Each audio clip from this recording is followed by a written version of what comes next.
Hello, everyone, and welcome to another Authentic Conversation with Adele podcast.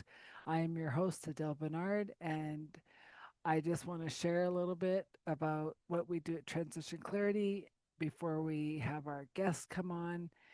And Transition Clarity is all about bringing you home. What does that mean?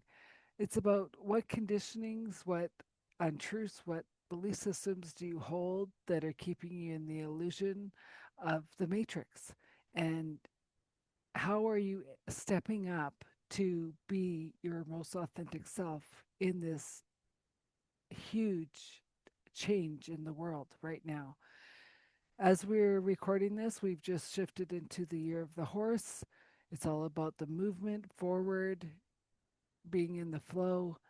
And if you want to know more, and understand how you can step up to be your most authentic self, would love to hear from you. You can find us on LinkedIn, you can find us on Facebook, or you can find us at bit.ly backslash capital T for transition and capital C for clarity. And with that, I want to invite our guest today. I'm excited to have Todd Krause on the show. He's a CPA MBA and the founder of Silver Sun Consulting.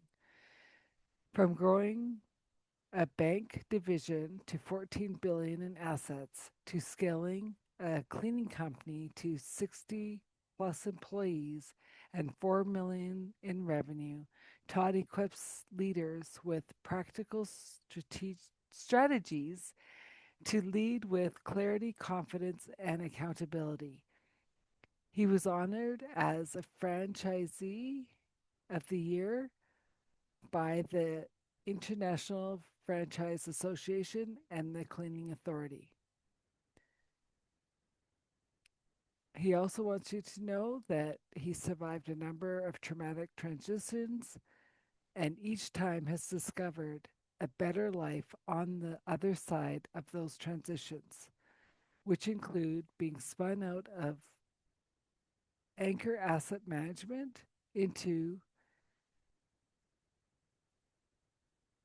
his own fund administration before he had a real company.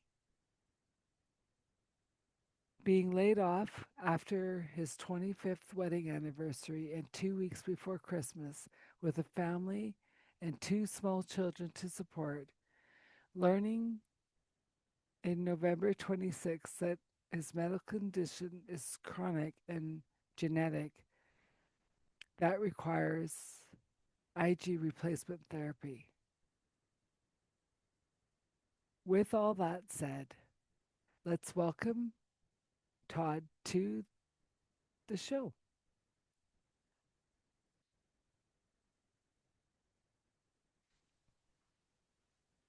And here we are. Welcome to the show, Todd. Well, thank you, Adele. I appreciate the invitation to be here. Okay, so everyone has kind of heard what you wrote, but now I want to hear it in your own words and just, yeah, expand a bit of what you said in the writing. Um, and I loved how you said every transition was a betterment. It was. It didn't feel good at first, and I don't think they ever do feel good. But looking back after you make it through the transition, I always landed in a better spot. Mm-hmm. So to fill in the backstory, I grew up in rural southeastern Wisconsin, son of a milk hauler. And I'll be honest with you, I always felt like a fish out of water. From as little on, all I can remember my parents saying is when you go to college. So it was always in my brain, when I go to college. And I landed at Marquette University in Milwaukee, Mm-hmm. made that huge transition from this little kid who was just terrified to get on the bus to go to kindergarten to actually moving to an inner city campus in the center of Milwaukee. Graduated in the middle of a recession Oh, and actually had married a woman I was dating before I graduated. So we graduated married, not at all common, in the middle of a recession, which was hitting the Rust Belt particularly hard. Milwaukee was still very much a manufacturing town at the time. mm-hmm, mm-hmm, Looked and looked and looked for 6 months to try to find a way to get a job. mm-hmm. Finally, my parents said, we'll help you move to Chicago. My wife was from the northern suburbs of Chicago. They themselves were experiencing the recession. It was hitting their business. So for them to help us was stretching their limited budget even more than it was already stretched. To get to the northwestern suburbs of Chicago, in 6 weeks, find a job. So big transition there was graduate in December, an unusual time to graduate. What do we do now? We paid our bills working temp jobs for $3.35 an hour while we searched for jobs. When we got to the weekends, we might have had $5 left over. Yeah. Money was just so incredibly tight. But things took off once we got to Chicago back in 1986 and found the first jobs. So the first jobs for both of us were not right for us. Yeah. And we could tell right away that we were not a fit. Things definitely, there were signals coming from bosses, from just the work environment. We were in the wrong places. Wife quit, went to work for a small bank. I moved over to a family office. I actually worked for the Crown family. Okay. At the time, they were like a $3 billion family in Chicago, and they had approximately 200 professionals working for them. It was just eye-opening to really see how people with wealth live and what they do. Mm-hmm. For somebody who at this point is just in the early 20s Right. and come from where I did, the background. Yeah. My wife's job collapsed within a couple of months. The bank was taken into receivership. She found a job through a friend. So we're going through transition after transition here. I realized that while most of the people who worked for the Crown family actually liked what they were doing, for some reason I landed in a department with very high turnover. And as I heard about the history of the department, I thought, oh gosh, here we go again. Doesn't seem like anybody lasts in this lady's department for more than 6 or 8 months. Yeah. Somehow I toughed it out for just over 3 years. And then I moved on to Harris Associates, which was just for me, I was finally hitting my stride. I finally landed in a better place. Mm-hmm. So again, another transition, but a landing in a better place. Mm-hmm. Getting to Chicago was the start. Then landing at Harris Associates. I stayed there 11 years. I got promoted three times. Mm-hmm. But I landed in the C-suite while I was at Harris Associates and became the controller of one of their subsidiaries. And then I became the controller for the entire Harris Associates operation before I left.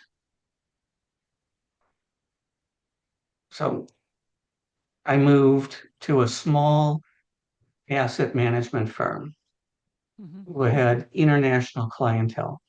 Harris Associates was domestic, Anchor was international. So I'm getting dumped into this swimming around in this world of international clients with people investing from Europe Hmm. and all parts of the globe.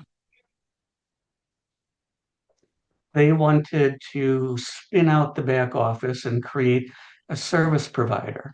And guess who was going to get spun out? Me. On paper, it obviously was a brilliant idea.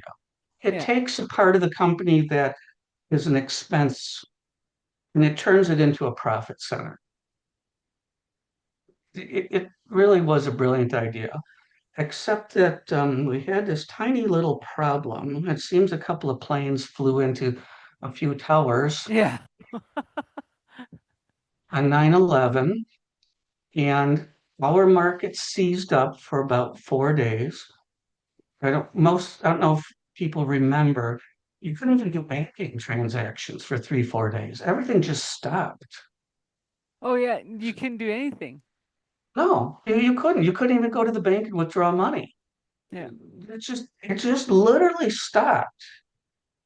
Yeah. So all the international investors got panicky, thought the world was ending, sky was falling, and demanded their money back.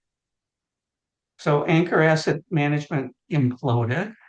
And here am I with this little, it's more of a business on paper than a reality, going, well, we're going to start this fund administration company. Hmm. Your partner and I looked at each other and said, well, we're going to make this thing fly. We didn't have a safety net. I had a young son at home and had actually just brought home a daughter that I adopted.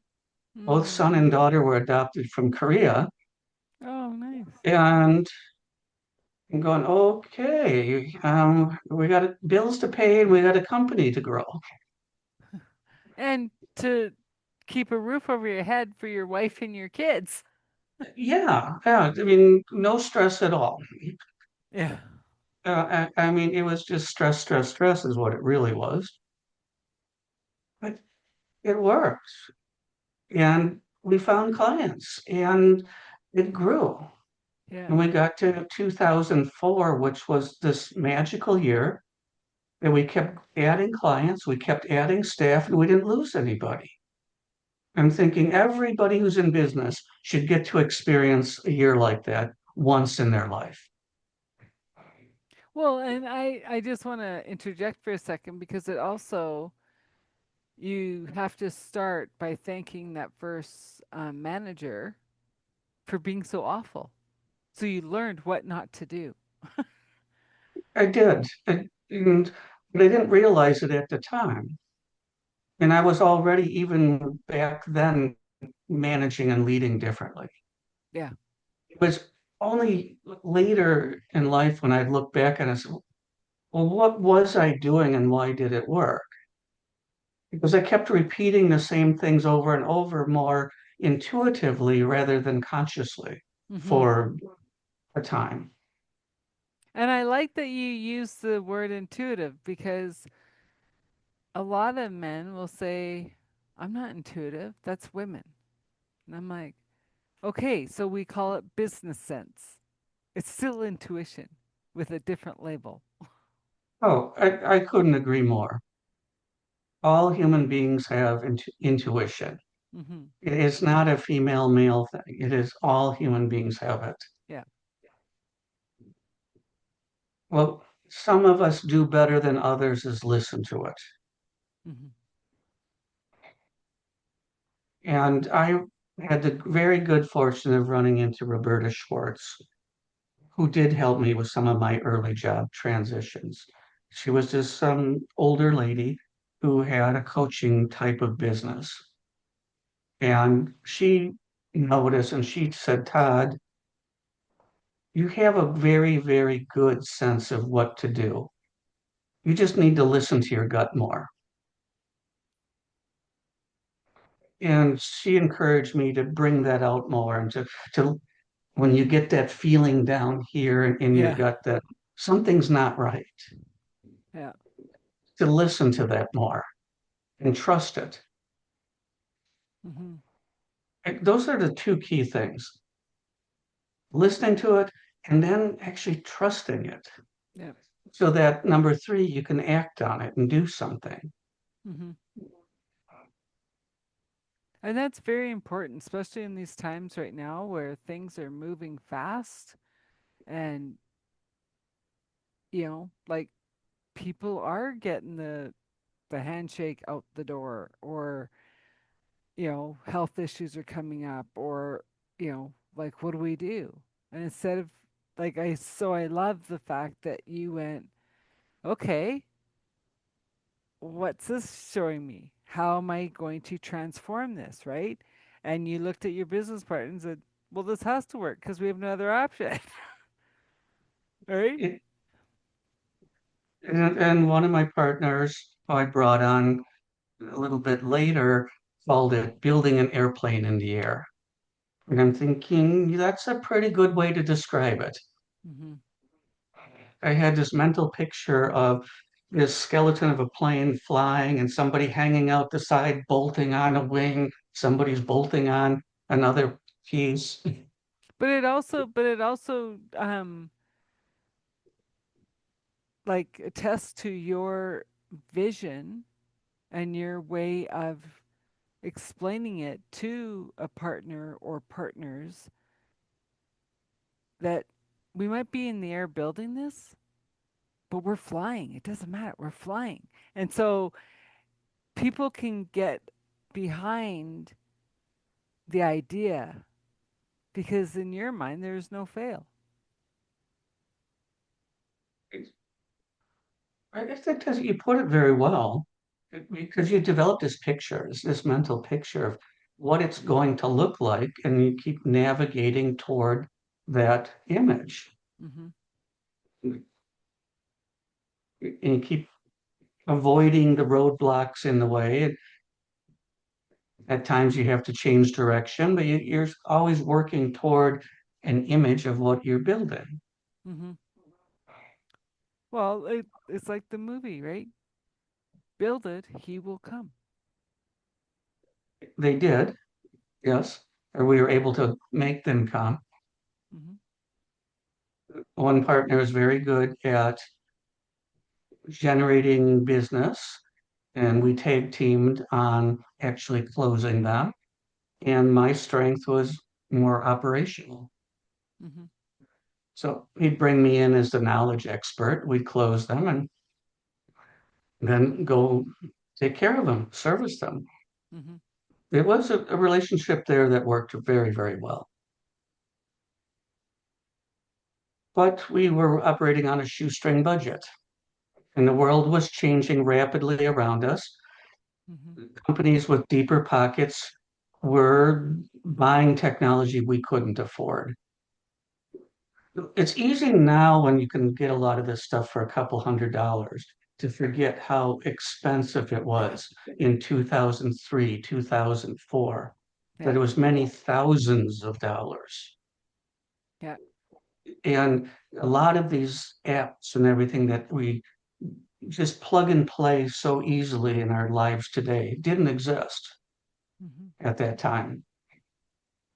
So the world was consolidating and we were being kind of crushed into this little corner because we didn't have ability to process high volume transactions. Mm-hmm. We didn't have deep portals where investors could log in and see their accounts. Mm-hmm. So we kept it going for a while, just focusing on very, very specialized situations that don't fit into the typical software that services Mm-hmm. funds and investors. And that worked for a time. Mm-hmm. But then I was invited to have coffee with a gentleman named Paul Jessup, and he was from ABN AMRO LaSalle Bank. ABN AMRO LaSalle Bank had decided to enter fund administration. And they put together a team of three people who were tasked with getting it off the ground. But they didn't know how to do fund administration. They were searching for a knowledge expert. And that just chance cup of coffee led to my being recruited to help them launch and grow this business unit. Mm-hmm. I loved it. I didn't mind the long hours. It was so exciting to be inside of a large bank with the resources to get the tools that I could only window shop and Yeah. look at from the outside at So my own did you company. shut down your company at that point when you went over to the South? My partner took it over. He kept it going for about 14 months After. after, and then folded what was left of it into another company that operated in town. But it was already at that point on a downward spiral. Yeah. So this came along at a very, very good time. You But have that magic, it, well, I have an uncle who made a comment about my his oldest son and me and said that we could fall into an outhouse and come out smelling like roses. And as I look back on life, it's been pretty true. Yeah. But that first half of 2006, I was going, what do I do? What do I do? What do I do? Oh my God, oh my God. Uh, that lasted until late 2007. The bank was bought out, the bank was chopped up. Bank of America bought LaSalle Bank and was not interested in anything that we did in our division. That put an end to that. Mm-hmm. And then I launched literally into 4 years of hop, hop, hop, hop. It's easy to forget what the economy was like, the real estate implosion, Oh yeah, the it tanked. turmoil in the markets in 2008, 9, even into 2010. It was still, are we getting better? Are we not getting better? By 2011, you could look around and say, yes, things are getting better. 2012, you're saying, oh, yes, now it's feeling better. But for just firm after firm after firm, it landed as a CFO for a small mutual fund operation, only to find out that the week before I landed there and walked through the door, the board had decided to sell the funds. So instead of coming on board to help them grow, I was coming on board to keep the lights on until they could sell them. Jeez. It, it was a transition.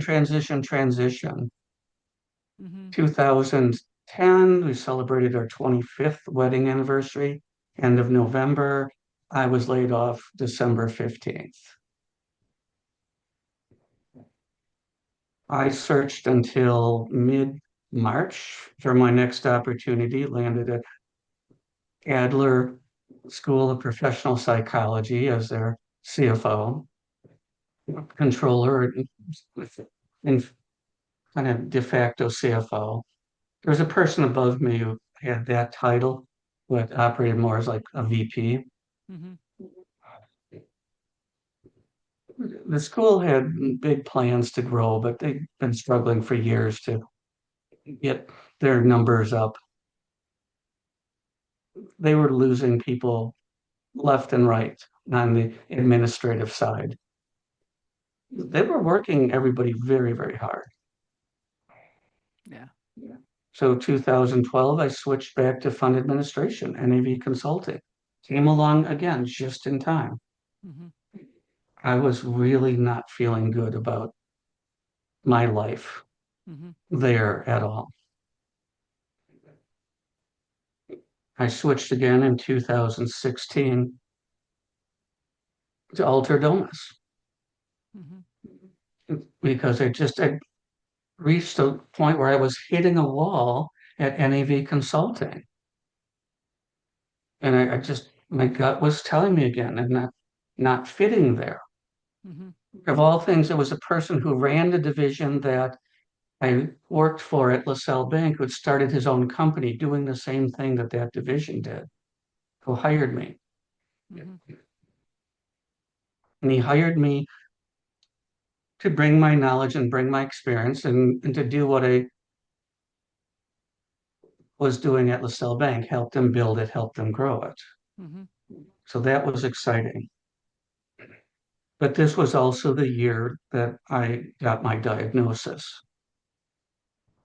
because I've been living with health problems. I didn't know what they were, frequently getting sick, uh, mostly sinus infections and bronchitis.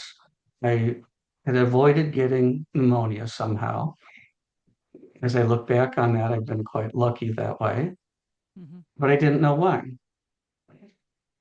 The doctors had always just been quick to give me another prescription for antibiotics.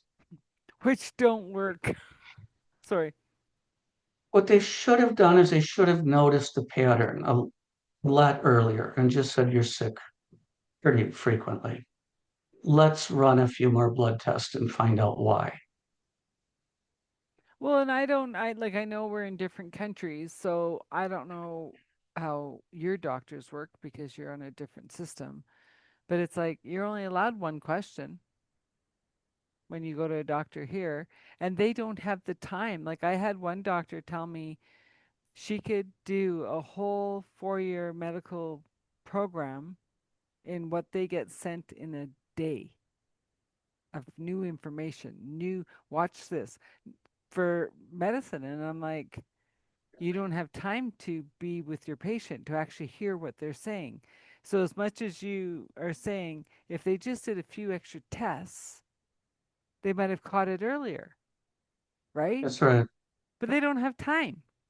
No, they don't. And And yes, the so, systems are different. well, and like that's why, WebMD is so popular because we're becoming our own doctors. So when we have our one, and if we can get two questions in before they kick us out of the appointment, we can say, well, I saw it. What does that relate to me? Anyways, carry on. Well, you're right about the doctors. Here, our doctors have buried heads down in their laptops, typing data into their system, Mm-hmm. and they really stopped examining us as their patient Mm-hmm. a long time ago. Mm-hmm. So they ask a battery of questions, enter the answers. 15 minutes later, your appointment's done. I'll Oh, have my, if you get 15 minutes. yeah, if you get 15 minutes. Ours are 7.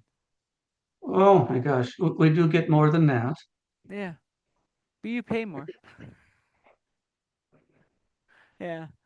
But I mean, leading Okay, up, so then this is I don't know if you're done where you're going, but this is where I think of, so the younger generations will have up to 15 different careers.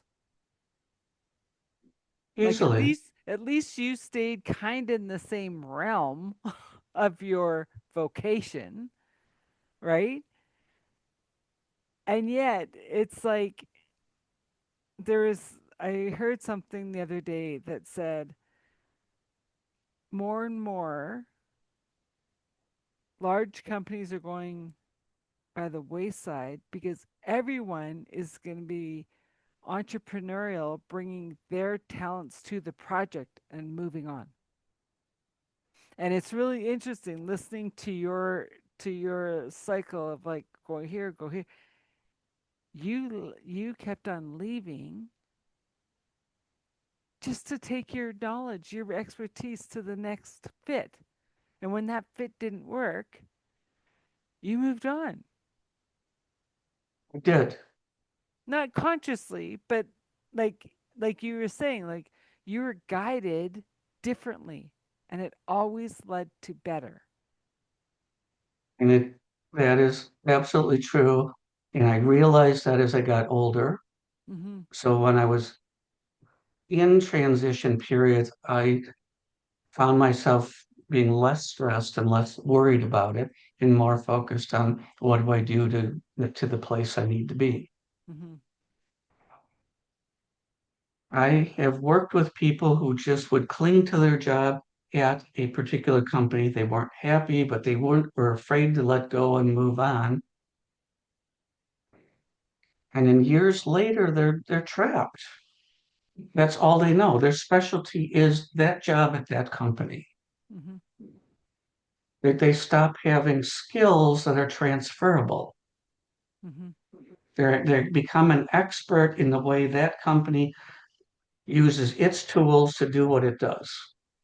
Mm-hmm. Well, and I also think back at your first manager, and to have that kind of turnover in a company, one, obviously look at the manager, right? Two, the company wasn't taking the reins and saying, okay, this manager maybe not is maybe the fit that is not working, not the people that we're hiring. And three, how awful is their home life outside of work that they're just little growly bears at work that people don't want to be around. You would think that companies would notice that and do something. A lot of No. times they do not. They're in silos. They got their head buried and they don't even look outside their office. And you'll often find that people who are these growly bears toward their staff have managed to get themselves very comfortably well positioned with their peers. Mm-hmm.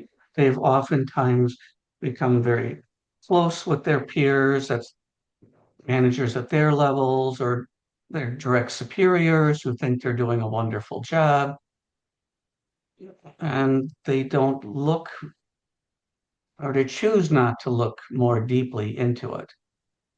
They have to see the numbers, they have to see the constantly revolving door, the changing faces in these departments. Yeah. Well, and maybe that is if they want to have their head buried in the sand, then they are the most shocked when they get walked out the door, Oh, I think that's likely to be true. right? Yes. But in the mid-sized and larger companies, the higher you go, there's a lot of politics in management. Mm-hmm. Many of these people that we're talking about are very, very good political operators. Yeah.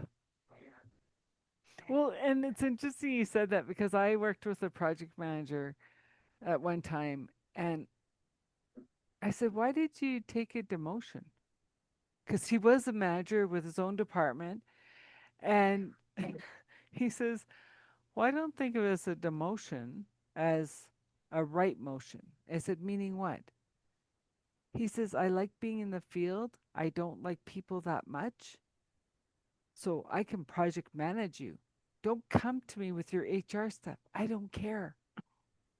So as a manager, he got buried in the grind of it, but as a project manager, he could manage all the people to trust they're doing their job. Go, leave me alone.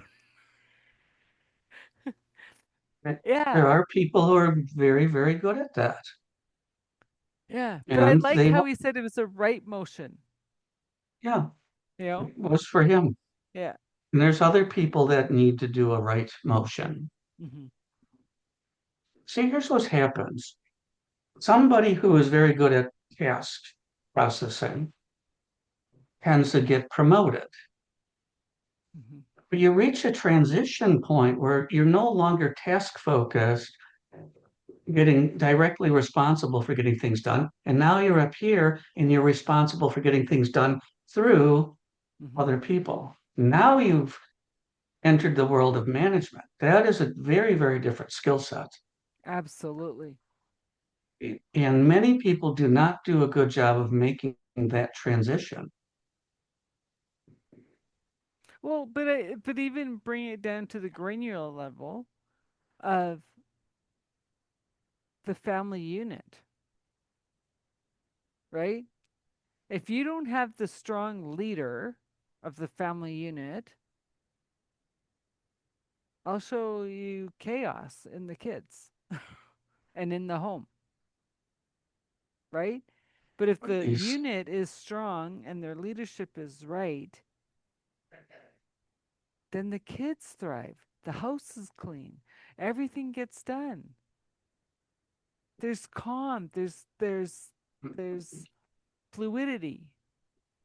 And it's no different. Take that family unit and throw it into, a company of 500 people.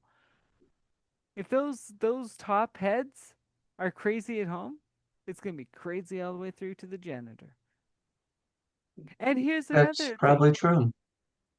And we'll get into how you got into the cleaning because, people were like, "How can you just get the janitor here so fast?" And I said, "Because I know their name." And they go, "What?" I go, "I took a minute or two when I saw them to find out their name, where they're from, who they are. So I got direct tap. I need you in this room. Okay, we'll be there in a few minutes." You If you don't recognize them have as a person. respect for the everybody, but it works the opposite way too, right? You're supposed to have respect for your VP or whatever, but if the VP's not giving you respect, why am I going to have respect for you? I appreciate that you made it to VP level, but you did it on the backs of people that you didn't respect.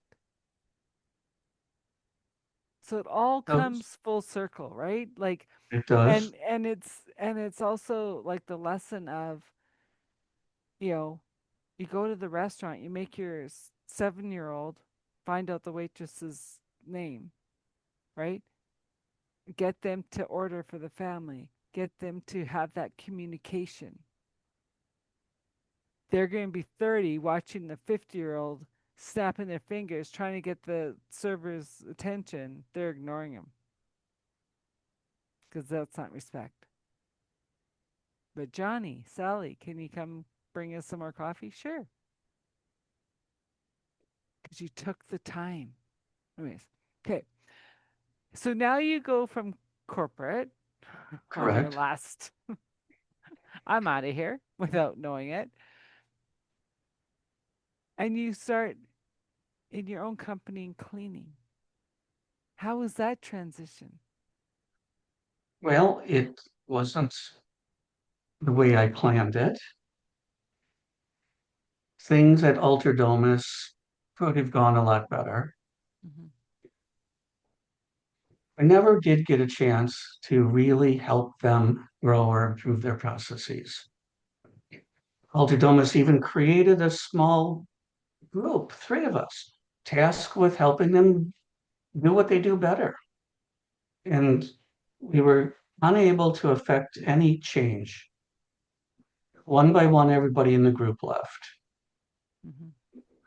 I spent my time in Chicago from when I was hired in the middle of 2016 until August of 2018, trying to help them change. Then I took a transfer to Indianapolis to head up a credit team. Mm-hmm. The working conditions were brutal. People were coming in at 7:30, quarter to 8 in the morning and working until 8, 9, 10 o'clock, sometimes midnight at night to get things done. Turnover was high. We sat next to departments that had 80 and 100% turnover every year. I could tell, I could tell it just was not going in a good direction no matter what. I had Well, actually how started can it looking. with that kind of turnover? It wasn't. They would Like just get it done, get no it one done, would get know it what they're done. doing because they're leaving. They're leaving. Yeah. There's no It was continuity. just get it done, get it done. Mm-hmm. Whatever it takes, get it done. I was not able to find my next opportunity before they decided that they didn't need me. Mm-hmm. I was put on probation. on my birthday, February 20th, 2020, and then I was let go March 6th. So I was really only given not even 3 weeks to demonstrate to them that I was capable of doing what they demanded. And you had moved for I this job? moved in August of 2018 to the Indianapolis area, northern suburb.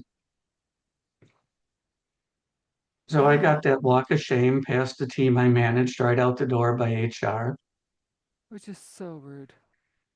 at 11:30 a.m. March 6, 2020. And then within about a week, with the COVID lockdowns hit us all. But honestly, 10 days later, I found a cleaning business for sale. The reason I found is I did what I always do when I'm looking for my next opportunity. I use a three-pronged approach. Mm-hmm. One, what's the next corporate job that I could find? Two, what's available in the world around me to buy that's an attractive opportunity? And three, what could I start or build myself? So if you want to think of it as irons in the fire, as the expression goes, if I or what marketing would say, fill the hopper with as many opportunities as possible. Mm-hmm.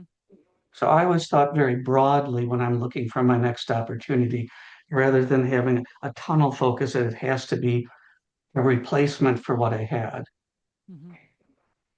I discovered the cleaning business available on a business broker website 10 days later.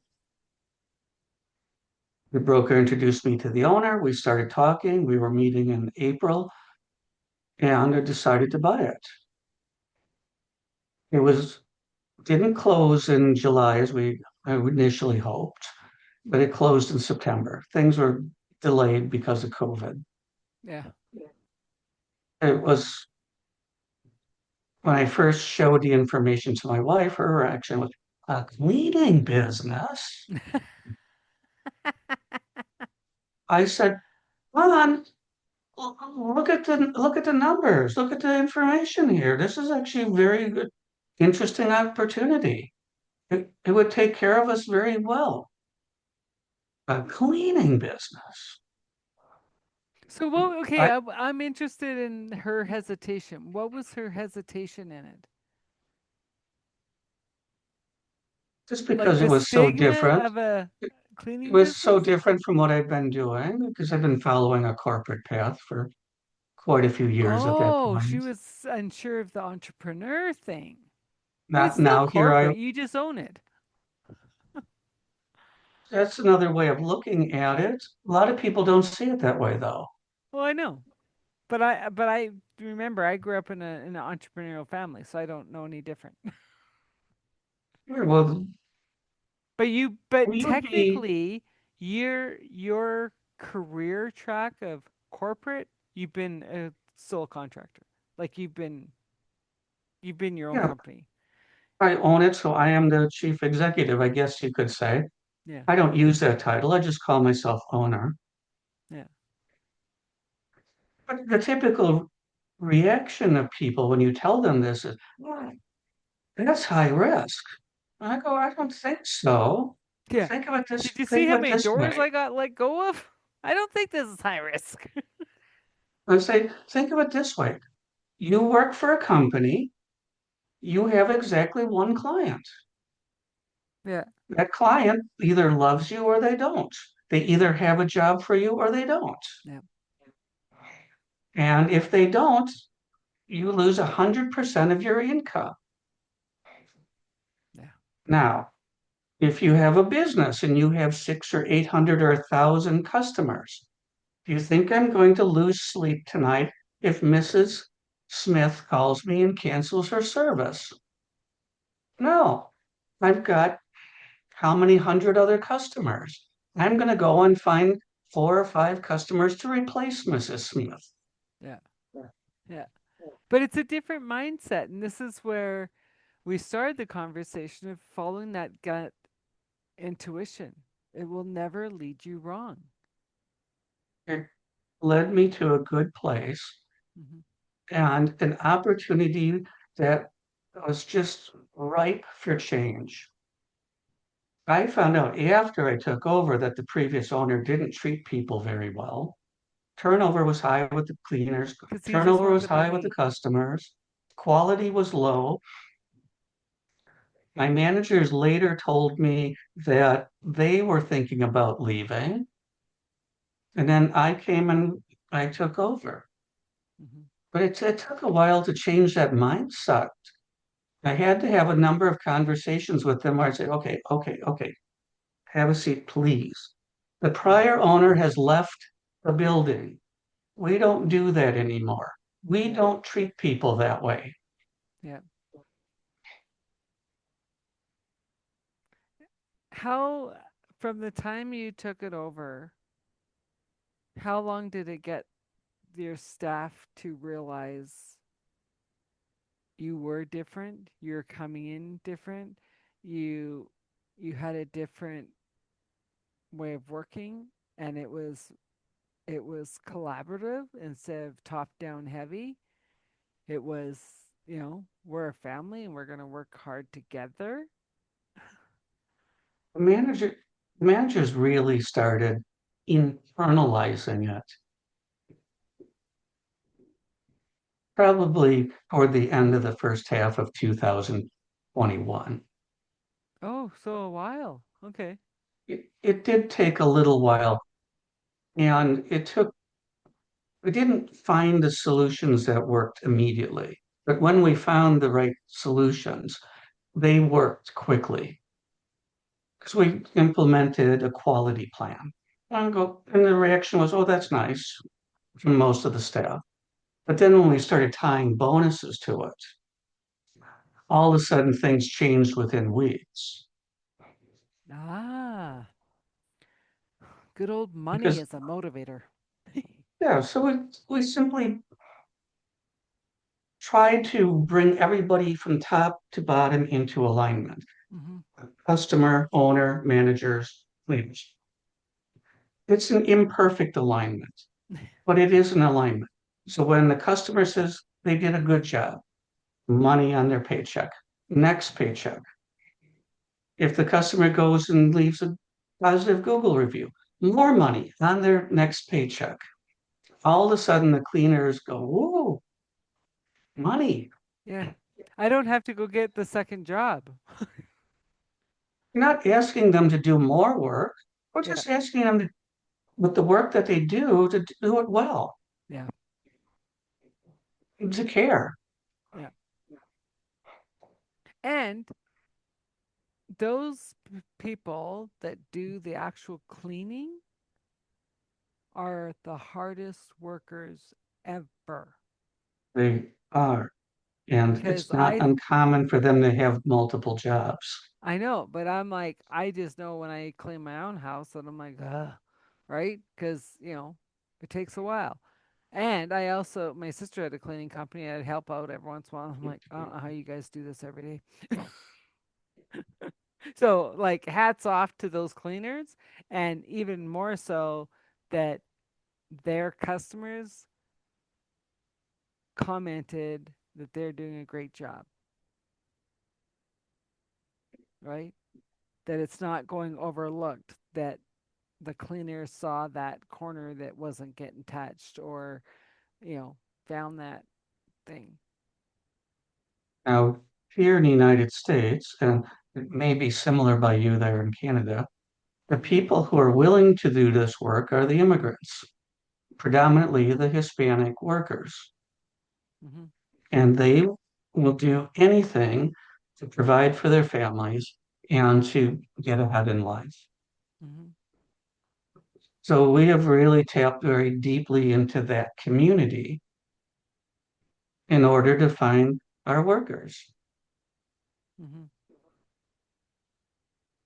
That's really how I won franchisee of the year the first time. Yeah. I put up a flag for every country represented by one of our workers. There are about 14 countries that our workforce comes from. I made an offhanded remark to somebody at corporate that our entranceway looked like the United Nations. So they came out Perfect. and started snapping pictures of all the things that we were doing because they noticed that suddenly my franchise was on a rapid upswing and things, the numbers and everything had just really started trending in the positive direction very quickly. Hmm. And that resulted in my getting nominated for and accepted as franchisee of the year by the International Franchise Association. Hmm. And And I then, want the listeners to know that this isn't a little feat. Like, to be honored as a franchise owner in that way is a huge honor. it is, that's an enormous worldwide global organization. Hmm. And it's not individuals who are the members, it's the franchisors who are the members of the International Franchise Association. Hmm. The parent companies are the members. Yep. And then 2 years later, I won franchisee of the year just from the cleaning authority. But the managers really started stepping up and really just started owning their roles, running the business. Hmm. I unfortunately did have to let a gentleman go in late April 2021. I discovered he was stealing from the business. Hmm. And that's when I simply had told Miriam and Erica, who were the remaining managers at this time, that I prepared them, that they were stepping up. And I Yeah. made sure that they were comfortable stepping up and running things. But I mean, even when I let the manager go after walked him out the door, came back and they were sitting there in the conference room looking like a bomb had gone off in the middle of the room. But I mean, that's when I told them what I needed. Yeah. Like I said, I explained my health situation, the challenges that go with it. And I said, I need you to run my business and care about it the way an owner would. And my thank you to you is I will create a path to ownership for you. So as we speak, my management team over a number period of years is buying the business and it will Yeah. become theirs. Yeah. And that, I mean, I think about this and I think, thank goodness all those doors shut on you so you could be that person to step up and show your managers a different way. It worked out. It was a real blessing to me personally. But the longer I was out there in the world of work, the more I realized that many of those doors I was knocking on that were closed to me were Hmm. not the right doors. I That's was, beautiful. I I want was, everyone to hear that. I started to be amazed at just how many times the people I interviewed with later, within months, oftentimes, were interviewing with me asking for a job, saying just things are not good where they are. They need to get out. And I was thinking, oh gosh, I dodged a bullet. What if I had been accepted and given that position? I might be them just a couple of months later looking for my next job. Yeah. Well, and I think, okay, so not to make light of your health at all, I also, from my own journey, was the door didn't shut. My health didn't afford me to open the door, right? And so now that like, who knows how long you've had these health issues, because usually they take way too long to figure them out. And yet, now that you know what's going on and you're working to get better and do the best you can, by leaving all those other jobs actually helped your health. because your stress level didn't go through the roof. You just said, "Oh, here's a door. I'm taking it. I'm going to go to the next opportunity." Keep my stress level down. Because nothing is worse for a dis-ease in the body than blowing your stress levels. I agree with you. But but when you're young and you're just starting out, you're in your first jobs, there's a tendency to ignore that until Oh, it I get gets it. very, very bad Yeah. and just reaches levels where people can't take it anymore. But this constant, even low levels of stress and that things aren't right, something's not right, it does accumulate over time and causes damage. Yeah.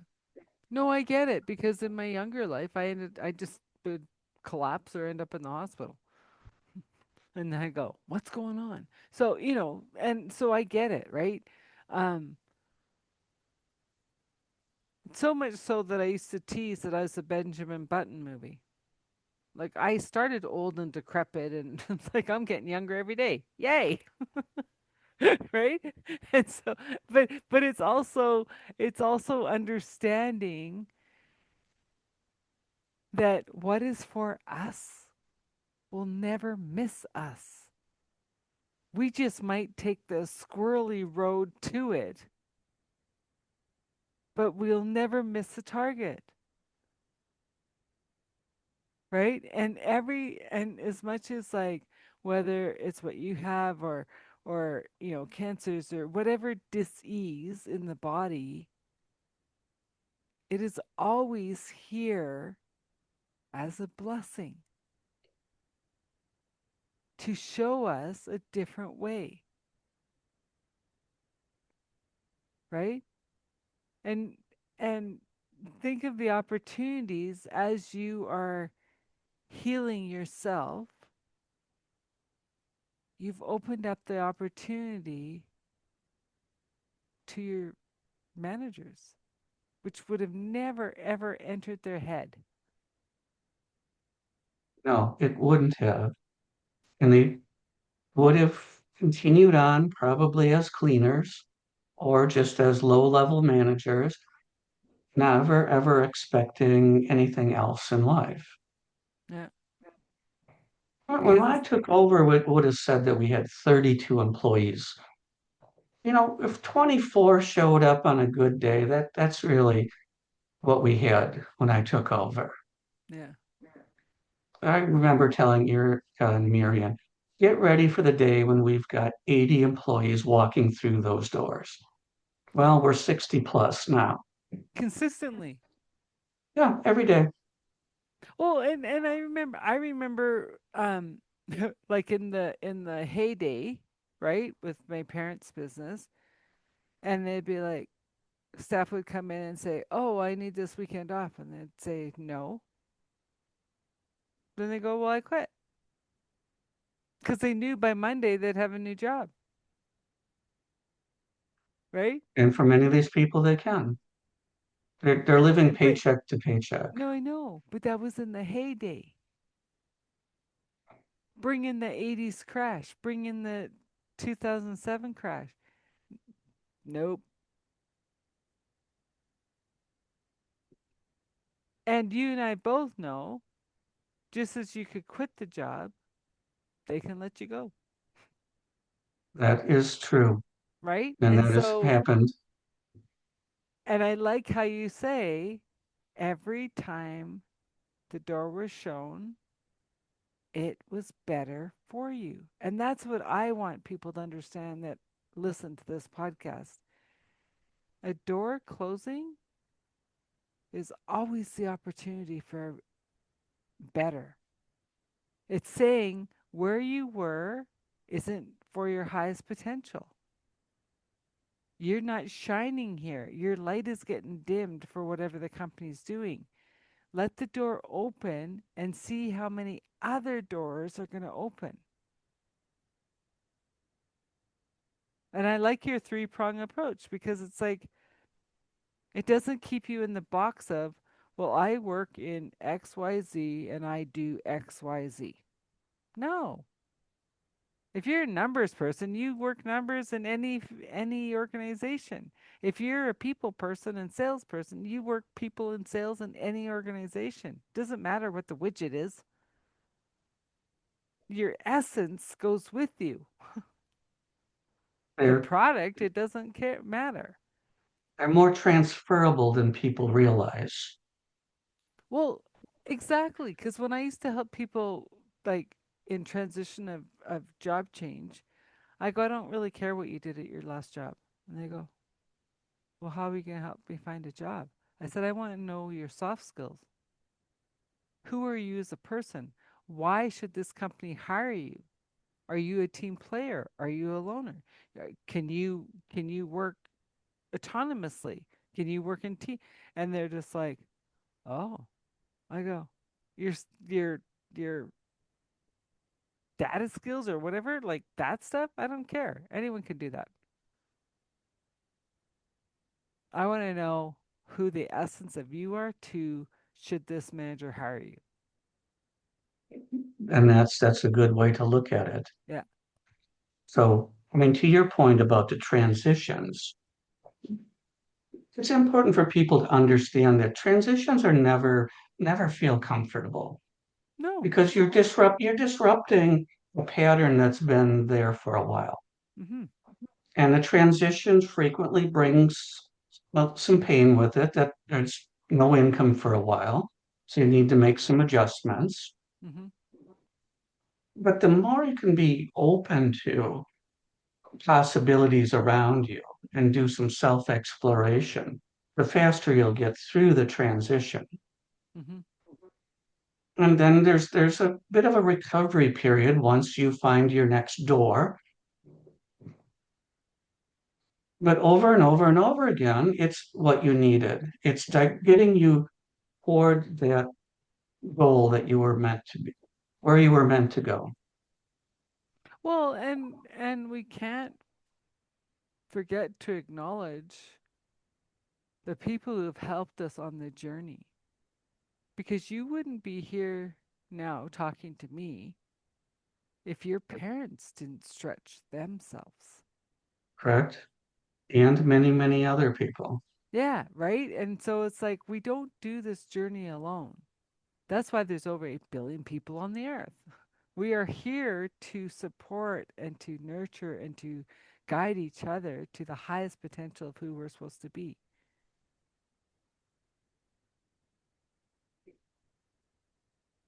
Can't even begin to count the number of people who have been helpful along the way. Yeah.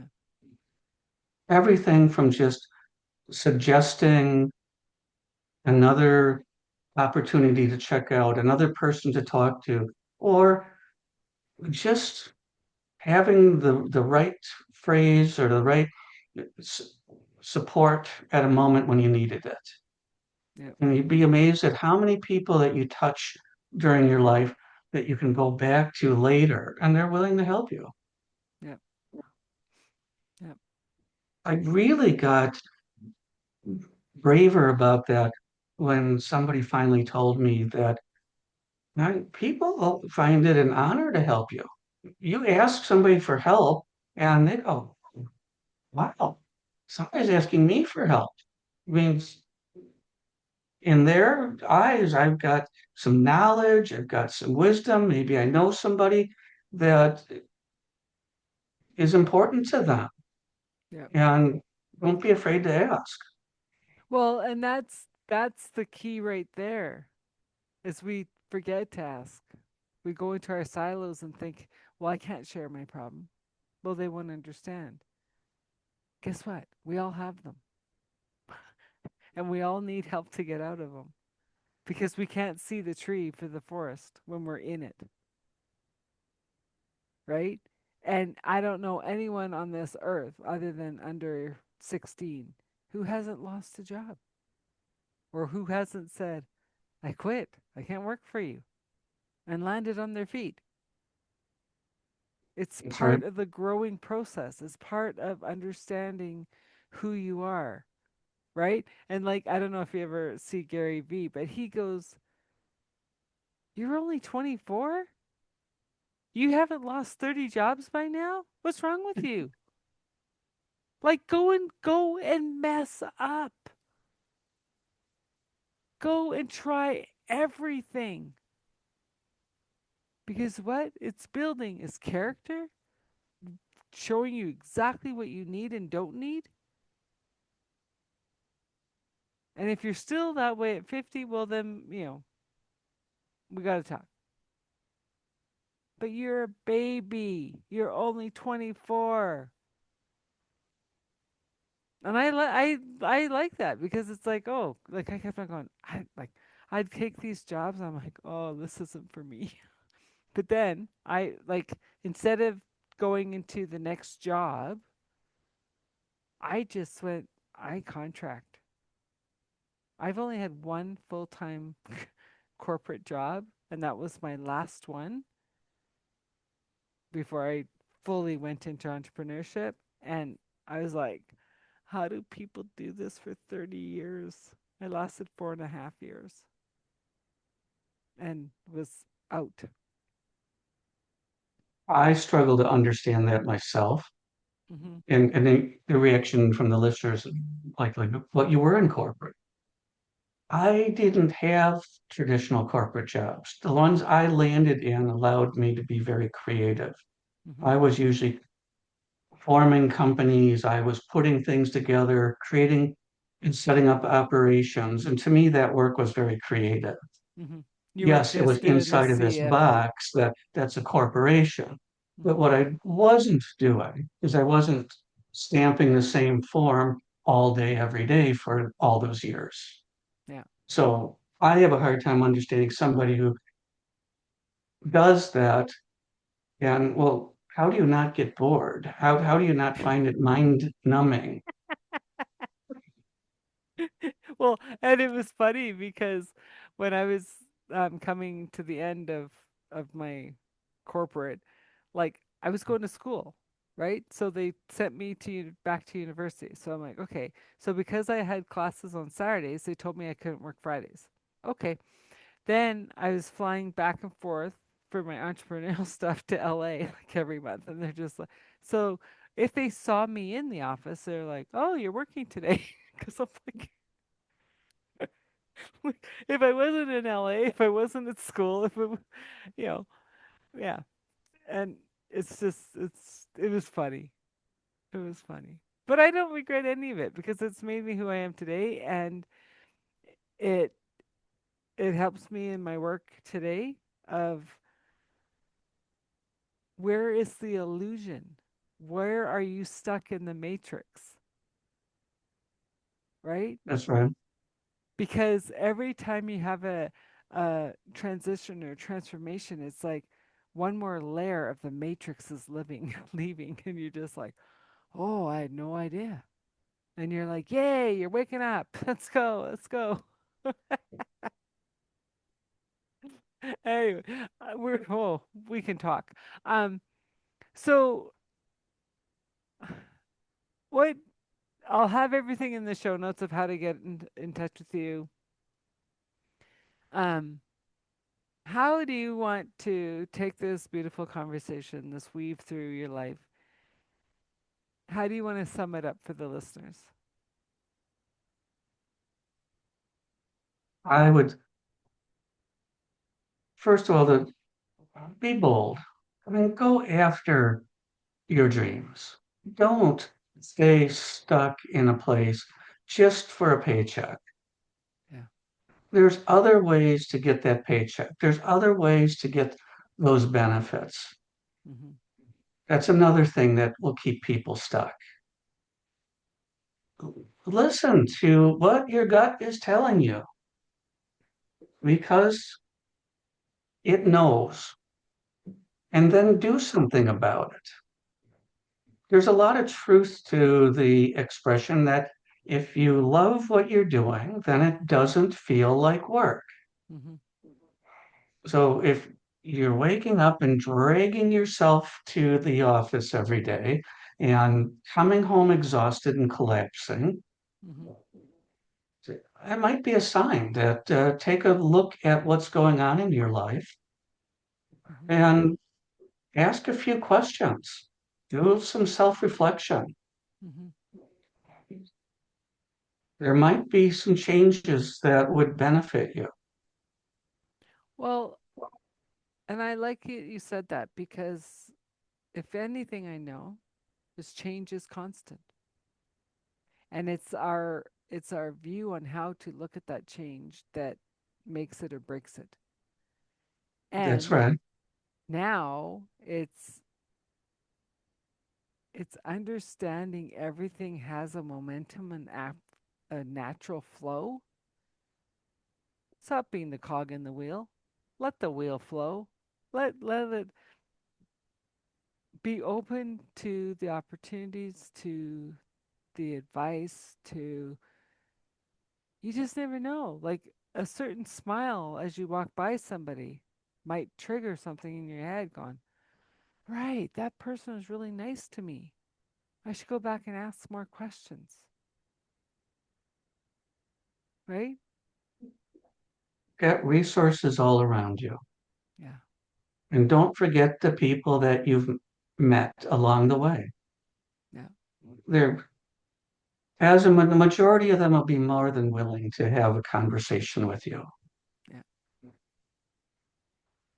Well, Todd, thank you for being on the show. This has been an amazing conversation. I hope people learn from it and um, yeah, just take everything in and let it digest and see where it comes. So, Thank you. Thank you, Adele. It's been great to be your guest. thank you. Wow, wasn't that a fabulous conversation with Todd? And I love the fact that every time there's a transition, it was for the better. We learn more, we grow more. Yes, it stings. We're not saying it's not a wake up call or it's easy. But just think every time a door or a window closes, 10 more are opening up. And it's also being in the gratitude of everything is for us, not happening to us. I'm just going to mention again if you want to know anything about transition clarity and the work I do in sacred circles, it's amazing work. It's I'm here as your guide. I'm not here to do it for you. If you're ready to step up to your authentic self, to shine the light like nobody else can, as you, reach out. Let's have a conversation. Classes are starting all the time. It's an 8-week program, and we hold that sacred circle for everyone in the group. Please like, share, make a comment. We love to hear from you. And until next time, thank you for listening to Authentic Conversations. I'm your host, Adele Bernard from Transition Clarity. Until next time.